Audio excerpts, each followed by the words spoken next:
seguir, como digo, con el estudio de la epístola del apóstol Pablo a los Gálatas. Estamos ya iniciando en el capítulo 2, donde concluye lo que es el ministerio de Pablo. Estamos hablando desde el capítulo 2, desde el verso 1 al verso 10, ¿no? Donde concluye lo que es el ministerio de Pablo, ¿sí? Entonces vamos a hacer un recuerdo un poco sobre el ministerio. Habíamos dicho que este evangelio que fue anunciado por Pablo, él rescató siempre que era un evangelio que lo había recibido, ¿no es cierto?, aprendido de una revelación, ¿no? Es algo espiritual, algo divino, ¿ya? Y que había sido dado por el mismo Jesucristo, ¿sí? Capítulo 2, desde el verso 1 al 10. Vamos a leer la palabra, ¿sí? La palabra leemos en nombre del Padre, del Hijo, y de su Santo Espíritu. Dice: después, dice, pasado 14 años, subí a Jerusalén, subí otra vez a Jerusalén con Bernabé, llevando también conmigo a Tito, pero subí según una revelación, y para no correr o haber corrido en vano, expuse en privado a los que tenían cierta reputación el evangelio que predico entre los gentiles. Mas ni aún Tito, que estaba conmigo, con todo y ser griego, fue obligado a circuncidarse. Y esto a pesar de los falsos hermanos introducidos a escondidas, que entraban para espiar nuestra libertad que tenemos en Cristo Jesús, para reducirnos a esclavitud, a los cuales ni por un momento accedimos a someternos, para que la verdad del Evangelio permaneciese con vosotros. Pero de los que tenían reputación de ser algo, lo que hayan sido en otro tiempo, nada me importa. Dios no hace acepción de personas. A mí, pues, los de reputación nada nuevo me comunicaron.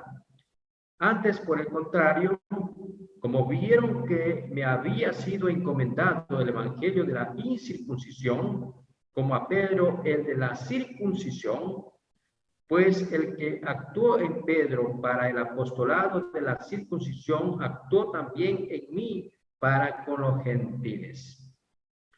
Y reconociendo la gracia que me había sido dada, Jacobo, Cefas y Juan, que eran considerados como columnas, nos dieron a mí y a Bernabé la diestra en señal de compañerismo, para que nosotros fuésemos a los gentiles y ellos a la circuncisión. Solamente nos pidieron que nos acordásemos de los pobres, lo cual también procuré con diligencia hacer. Entonces vamos en esta noche a analizar estos 10 versículos del capítulo 2 que habla sobre el ministerio del apóstol Pablo. Entonces vamos a empezar, ¿ya? Vamos en este estudio del capítulo 2, vamos a hacernos algunas preguntas.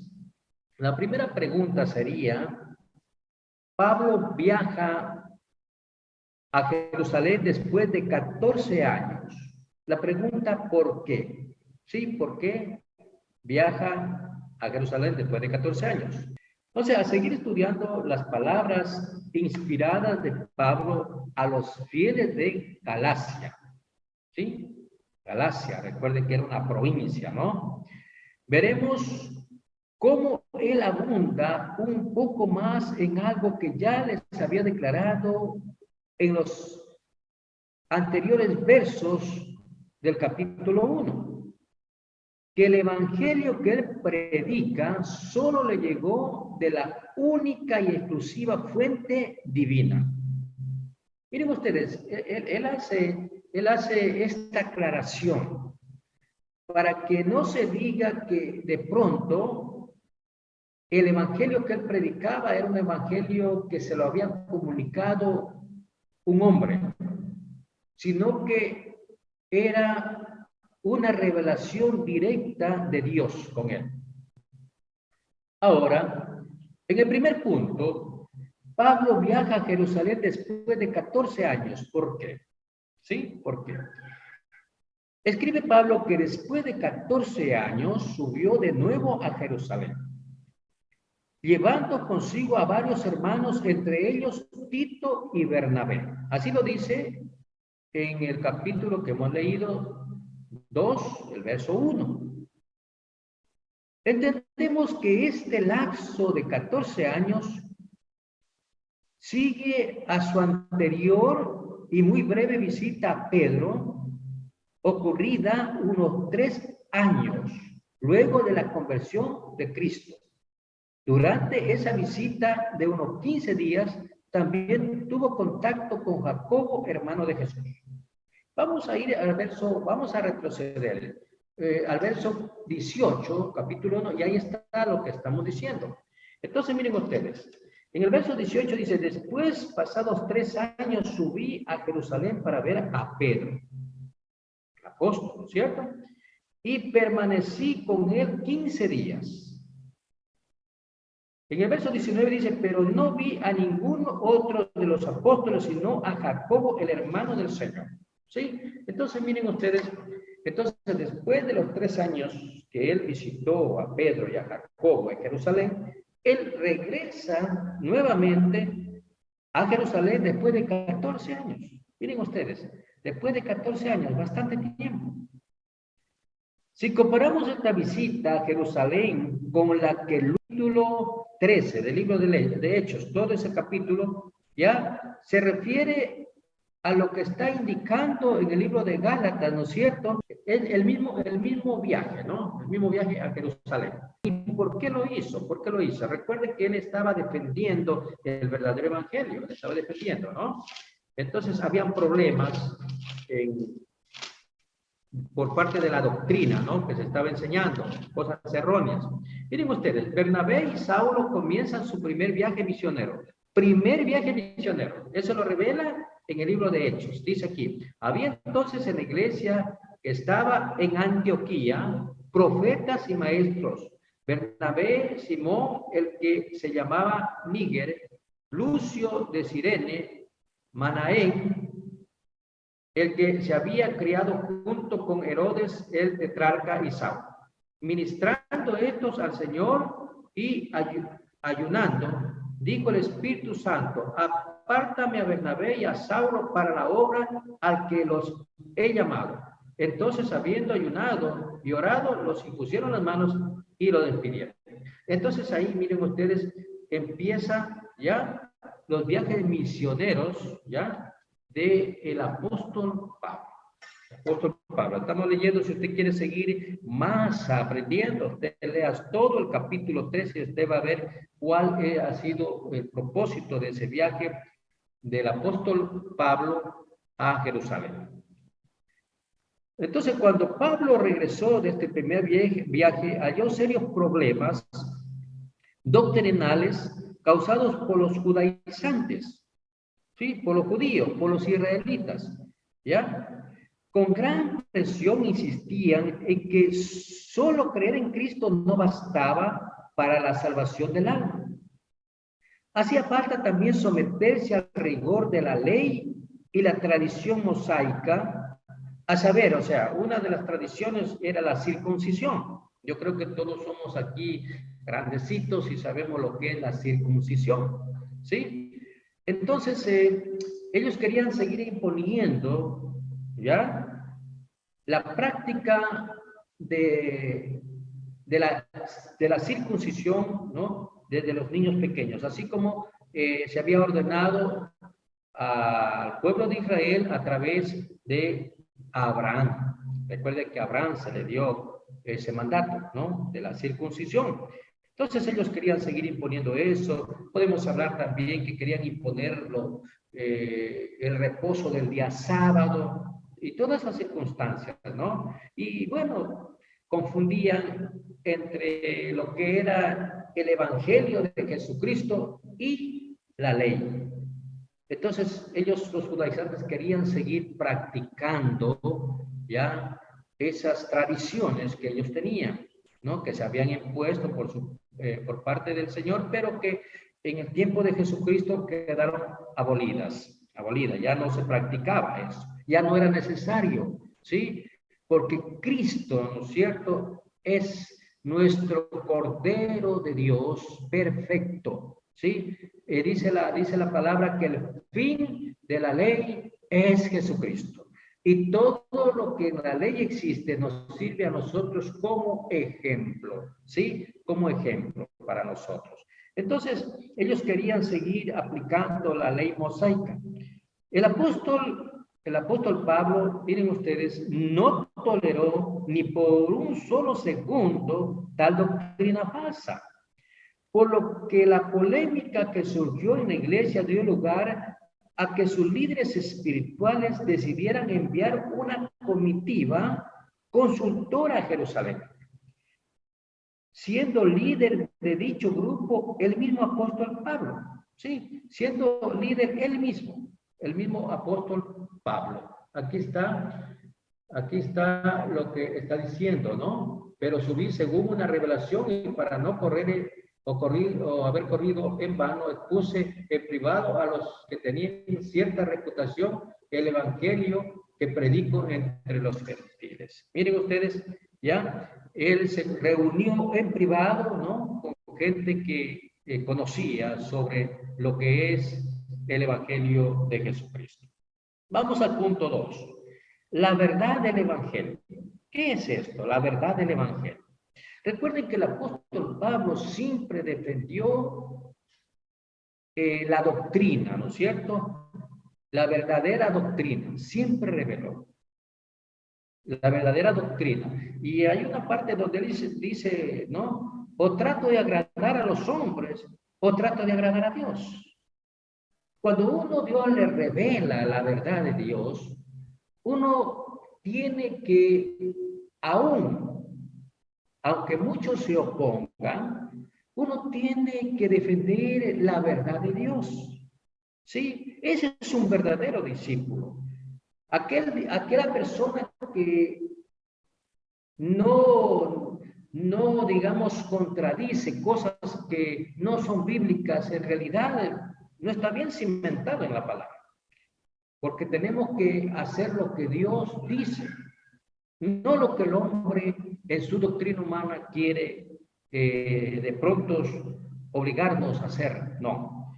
Entonces, en el verso 2, Pablo escribió, les expuse, dice, vamos a leer el verso 2, dice, pero subí según una revelación y para no correr o haber corrido en vano, expuse en privado a los que tenían cierta reputación el evangelio que predico entre los gentiles.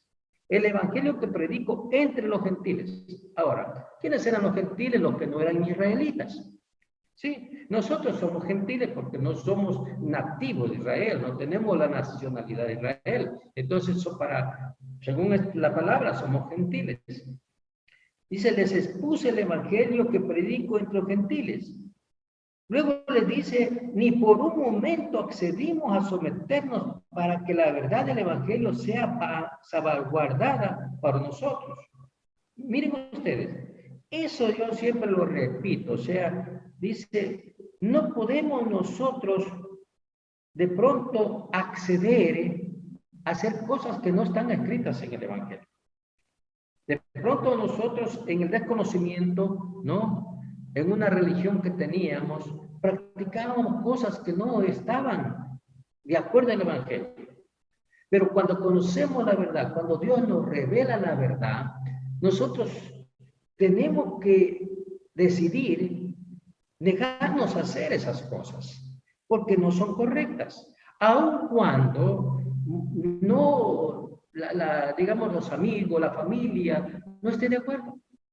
Porque el conocimiento que ha sido revelado nos ha dado Dios por medio de la Escritura.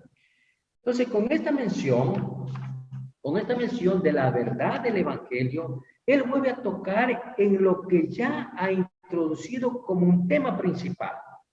Es un tema principal de esta epístola a los Gálatas, y a saber que hay solo un Evangelio, el cual con lujo de detalles habrá de definir en los próximos capítulos. Él lo va definiendo, lo que continuaremos enseñando. Su celo por la verdad del Evangelio es de gran importancia para nosotros, ya que nos recuerda que ese único es el verdadero evangelio. Es aquel que hemos recibido los hijos de Dios mediante la fe en Jesucristo. Mediante la fe en Jesucristo. Por tanto, afirmamos que la verdad del evangelio es esta, que en Cristo Dios dio respuesta a las demandas de la ley del pacto antiguo, que la santidad requerida la cumplió Cristo a favor de los escogidos de Dios, de tal manera que todos cuantos vienen a Cristo en fe, confesando sus pecados ante Dios, hallan la justicia obrada por Cristo, quedando así libres de toda culpa, libres para obedecer a Dios en Cristo, descansando en los méritos de Él, logrados cuando cumplió la ley de Dios en nuestro lugar y en ese glorioso momento cuando con su sangre ofrecida en la cruz, obró y así puso en lugar el pacto nuevo en su sangre. Ese pacto que recordamos cada vez que participamos de la copa en la cena del Señor. Pacto que dio por terminado el primero. Para un tiempo limitado, Dios estableció el Antiguo Testamento, pero ahorita estamos en el nuevo pacto, ¿no? Nuevo pacto es el Evangelio de la gracia, el Evangelio de Jesucristo. No vamos a decir, ¿no es cierto?, que ya el Antiguo Testamento, de todas maneras, ya eso de pronto ya no va a servir. Sí nos sirve como ejemplo, ¿no es cierto?, para nosotros. De ahí podemos sacar, y muchos sacan prédicas del Antiguo Testamento, ¿no es cierto?, para que nosotros nos sirva de ejemplo, para no hacer lo que ellos hicieron. Entonces ya no estamos bajo la ley, sino bajo la gracia, ya no estamos practicando tantas cosas que anteriormente se practicaban, ya no, ¿sí? Los mandamientos del Señor están ahí, eso sí, están vigentes, ¿no? Los mandamientos, 10 mandamientos están vigentes, pero ya estas cuestiones de guardar días sábados, estas cuestiones de la circuncisión, ¿no? Eso ya no es obligación para nosotros, ¿ya? Y otras fiestas que se hacían, situaciones de sacrificio de animales, ya no, eso ya no está para nosotros. Eso estuvo en el antiguo pacto. Entonces, por lo tanto, afirmamos que la verdad del Evangelio es esta. Entonces, como habíamos dicho, es Cristo Jesús. Aquí Pablo pronuncia, miren, en el verso 1, capítulo 8, en el capítulo 1, versos 8 y 9, él dice y promulgó maldición sobre quienes prediquen otro evangelio que no sea el que él anunció por revelación de Cristo, a saber, el evangelio de la sangre de Cristo del nuevo pacto. ¿Sí? Entonces, mire, él establece maldición, como lo habíamos estudiado la semana pasada, él lo dice claramente, ¿no? Lo dice aquí en el verso 8 y 9 del capítulo 1. Miren ustedes, más si aún nosotros, un ángel del cielo, os anunciare otro evangelio diferente de que hemos anunciado, sea anatema. Miren ustedes, sean malditos, dice aquí. Miren ustedes. Como antes hemos dicho, también ahora lo repito, si alguno predica diferente evangelio del que habéis recibido, sea anatema. Miren ustedes, si alguno les predica eso, miren ustedes, una palabra fuerte, sea maldito, ¿no? Y bueno, así es, muchos andan de pronto, por ignorancia puede ser, pero a veces intencionadamente predicando evangelio diferente, aquel que no está escrito en la palabra del Señor. Vamos al tercer punto. Las aparentes columnas, ¿quiénes eran? El apóstol Pablo también identifica a las personas con quienes se reunió en Jerusalén y las define de varias maneras. Primero, los que figuraban como dirigentes. Eso está en el verso 2. Segundo, los que parecían ser algo. Está en el verso 6. Los que figuraban. También está en el verso 6. Y también en el punto 4 ya nos revela quiénes son las columnas. ¿Quiénes son las columnas? Y aquí dice que son las columnas, o sea, que serían los líderes del Evangelio en ese tiempo, ¿ya? En la iglesia primitiva, ¿quiénes eran los líderes? ¿Ya? Allá ahí habla sobre Jacobo, ¿no? ¿Ya? Cefas, que quiere decir Pedro. Recuerden, Pedro, ¿ya? El apóstol Pedro. Y Juan. Los tres eran considerados columnas, ¿ya? Del Evangelio en Jerusalén. Entonces, más o menos vamos enterándonos de esta situación. Entonces, Pablo describió cómo se reunió privadamente con estos varios apóstoles que dirigían la iglesia en Jerusalén, con el fin de asegurar que en nada llegaran a influenciar su doctrina que les había sido revelada por Cristo.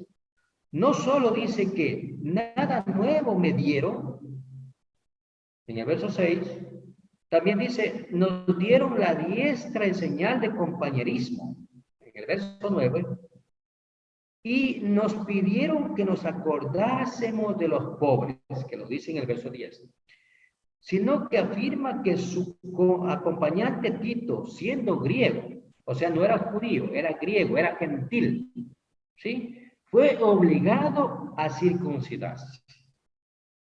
¿Quién los obligaba? Los judaizantes, los judíos que habían creído, bueno, en Jesucristo, pero que tenían esa confusión, como una doctrina nueva, ¿no es cierto?, sobre este camino, sobre Jesucristo.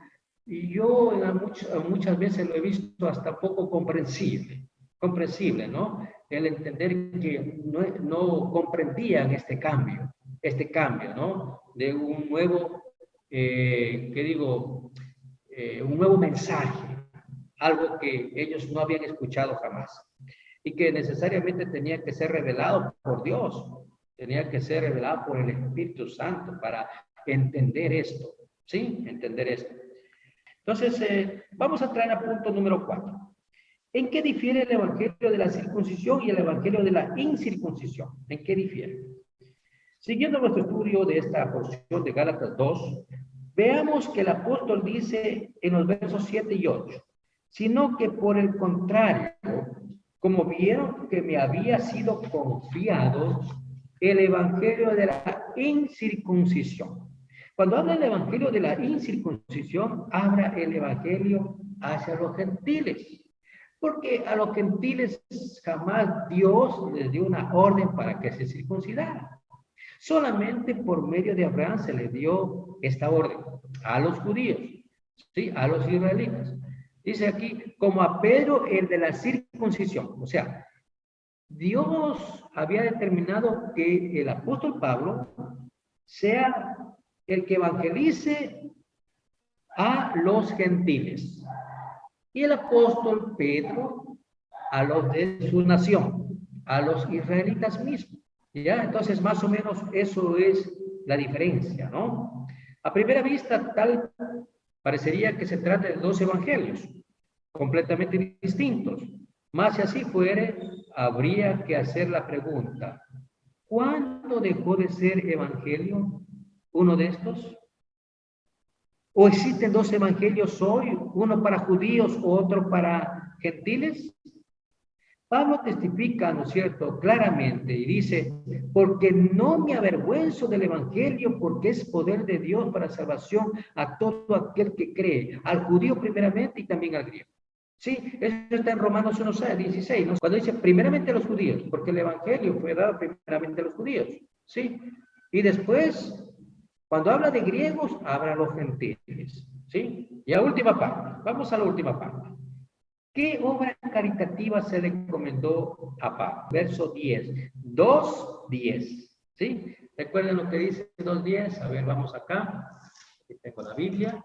Yo les aconsejo que ustedes también tengan la Biblia aquí en su mesita, donde ustedes estén. Abran la Biblia, ustedes mismos vayan ahí confirmando lo que estamos diciendo, ¿sí? En el verso 10 dice de Gálatas 2:10, solamente nos pidieron, ¿ya? Que nos acordásemos de los pobres, lo cual también procuré con diligencia hacer. Mire usted, con diligencia hacer. Entonces concluimos esta sección, ¿no? Con un final, dando una observación sobre la encomienda que los ancianos de la iglesia de Jerusalén le hicieron a Pablo. ¿Sí? Ahí estaba Cefas, Pedro, Jacobo, ¿no es cierto? Ellos eran, Juan, eran los pilares, ¿no? Ellos le aconsejaron a él. Dice que no se olvidara, ¿qué? De los pobres. Que procurara recoger ofrendas de los creyentes en otros lugares a fin de subsanar las serias necesidades que padecían los cristianos pobres en la ciudad. A lo que ya comentamos, ¿no es cierto?, que él no se negó, Pablo no se negó, lo hizo, dice, de buena manera, ¿no? Y estuvo muy presto para hacer esto. Entonces, cerrando este tema, quiera Dios que en nuestros corazones nosotros podamos ver la necesidad de nuestros hermanos. Quisiéramos que nosotros, ¿no?, en momentos difíciles, podamos ayudarnos unos a otros. Aquí nosotros lo hemos hecho, pero yo creo que cuando haya necesidades, tenemos que esforzarnos por ayudarnos entre hermanos, ¿sí? Y que Dios nos ayude a aprender de su palabra y también a vivirla.